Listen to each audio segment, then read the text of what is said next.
Episode 4: Ribavirin, Boon, or Burden. Welcome to Ribavirin Reminiscence and Lingering Growth in Long COVID 19, where we decode the genetic legacy of antiviral pioneers. I'm your host Anushka with a master's in genomics and a fervor for tracing the molecular strands that shape global health. Today, we are stepping from the sterile lab into the pulsating field, examining ribavirin, a drug both celebrated and scrutinized. Is it a lifeline for undeserved regions or a heavy yoke of toxicity? Joining me is Saakshi, a master's student in microbiology whose insights into microbial battles glimmer like a pristine culture in a bustling incubator. Welcome, Saakshi. Thanks, Anushka. I'm excited to unpack ribavirin's complex role, its triumphs, its flaws, and its place in today's world. Let's amplify the signal like sequencing a rare variant. Ribavirin remains a cornerstone for Lassa fever in West Africa. How critical is its role and what challenges dim its impact?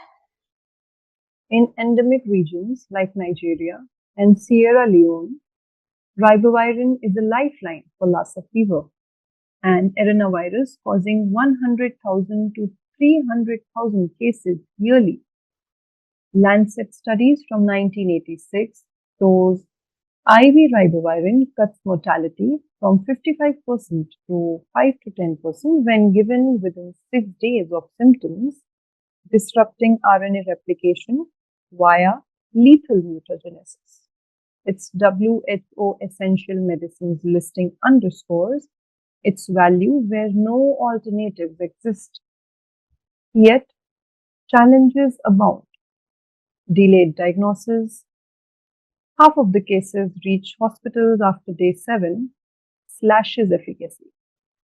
IV delivery demands skilled staff and sterile facilities, which is scarce in rural clinics. Supply chains falter. Nigeria's 2023 stockouts left 30% of facilities without ribavirin, forcing rationing or reliance to an oral forms with 40% lower bioavailability. A vital thread in a fraying healthcare tapestry. Summarizing, ribavirin slashes Lassa mortality but battles access and timing issues. Beyond Lassa, its off-label use in outbreaks like Zika or COVID-19 has stirred debate. What's its track record here? Ribavirin's off-label history is a mix of hope and hubris. Its in vitro activity, EC50 of 1 to 100 micromolar against 80 plus RNA viruses, spurred trials in Zika in 2015 to 2016, where it reduced viral loads substantially in cell models but lacked clinical efficacy in small cohorts. In SARS outbreak, Hong Kong protocols used ribavirin empirically, yet JID 2004 reviews found no survival benefit with 20% anemia rates. For MERS outbreak, ribavirin interferon combos showed reduction in vitro, but NEJM 2017 trials reported no mortality drop. Early COVID-19 studies in 2020 showed nearly 10 to 20% viral RNA decline, but Lancet 2021 meta-analysis confirmed no impact on ventilation or death, overshadowed by nirmatrelvir 90% efficacy. These efforts reflect crisis-driven experimentation, not evidence-based success, hindered by ribavirin's toxicity and weak trial designs. A bold but shaky leap into uncharted outbreaks. Summarizing, ribavirin's experimental use yielded mixed results, dimmed by toxicity and poor outcomes. Let's probe a hidden cost: the neuropsychiatric toll of ribavirin, especially with interferon. What shadows linger here? Ribavirin's neuropsychiatric burden, particularly in HCV treatment with interferon alpha, is a critical but understudied issue.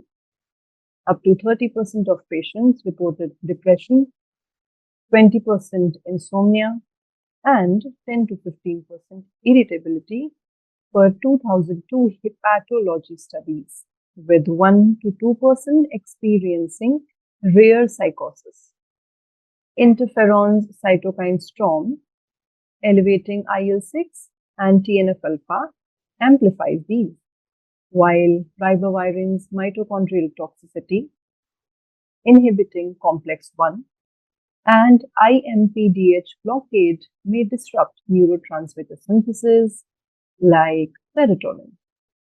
About 70% of the cases resolved post-treatment, but a number of patients reported persistent cognitive fog or emotional blunting 6 to 12 months later per 2010 gastroenterology cohorts.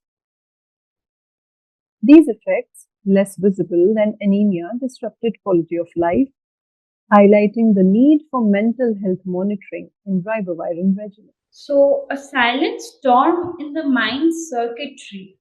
Safe to say, or rather unsafe to say, ribavirin's neuropsychiatric effects worsened by interferon left lasting scars for some. With such a mixed legacy, where does ribavirin stand globally? Boon, burden, or perhaps both? Ribavirin is both a boon and a burden, shaped by context. In Lassa fever, it's a boon, saving 50 to 60% of early treated patients where no rival exists. In HCV, it was a bridge to DAAs, boosting SVR, but its 15 to 30% toxicity rate made it a burden. Globally, it's a lifeline in low resource setting, used in 80% of Lassa cases, yet it's $500 to $1,000 per course cost and IV logistics train budget. Equity is the crux. West Africa relies on ribavirin not by choice but necessity, while wealthier nations pivot to safer antivirals. Example, sofosbuvir, which is $80,000 per course. Its legacy demands better new antivirals with lesser than 5% toxicity, oral delivery, and $50 to $100 pricing for global access, plus studies on long-term neuropsychiatric risks to honor ribavirin's role without perpetuating its flaws. A bittersweet stand in the global health genome. Better to say, ribavirin's life-saving role in Lassa clashes with its toxicity and inequity. Saakshi, what's the key takeaway for listeners about ribavirin's dual nature?